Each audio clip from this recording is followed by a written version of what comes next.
সরকার এবং রাজনৈতিক নেতৃত্বকে জনগণের মুখাপেক্ষী করা গেলে রাজনীতিতে গুণগত পরিবর্তন করা সম্ভব।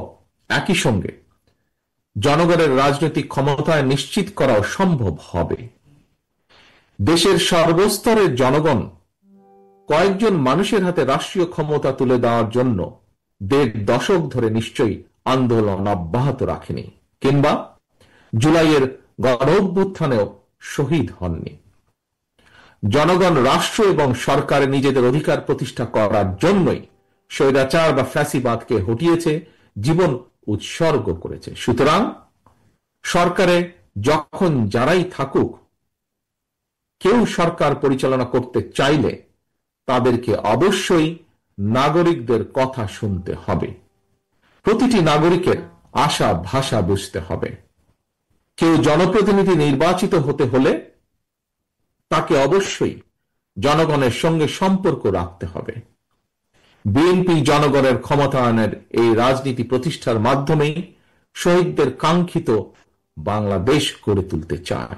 ফ্যাসিবাদ হটিয়ে জনগণ রাষ্ট্র এবং সরকারে নিজেদের অধিকার নিশ্চিত করতে অন্তর্বর্তীকালীন সরকারের হাতে রাষ্ট্র পরিচালনার ভার অর্পণ করেছে। এখন রাষ্ট্রে জনগণের মালিকানা জনগণের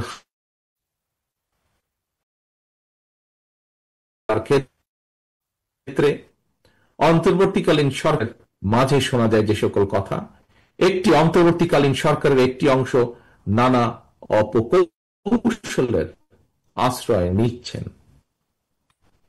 অন্তর্বর্তীকালীন সরকার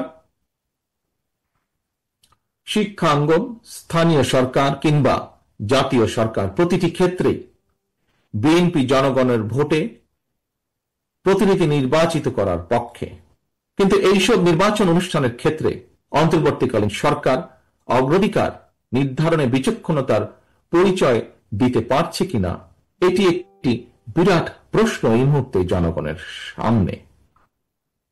আমি অন্তর্বর্তীকালীন সরকারের প্রতি দৃষ্টি আকর্ষণ করে বলতে চাই, শত শহীদদের রক্তের বিনিময় পতিত, পলাতক, পরাজিত, বিতাড়িত ফ্যাসিবাদী অপশক্তি রাষ্ট্র রাজনীতিতে পুনর্বাসিত হওয়ার সুযোগ নিতে ওত পেতে রয়েছে। সরকারের যে কোনো ভুল সিদ্ধান্তে দেশে গণতন্ত্র উত্তরণের যাত্রা পথকে সংকটে ফেলে দিতে পারে।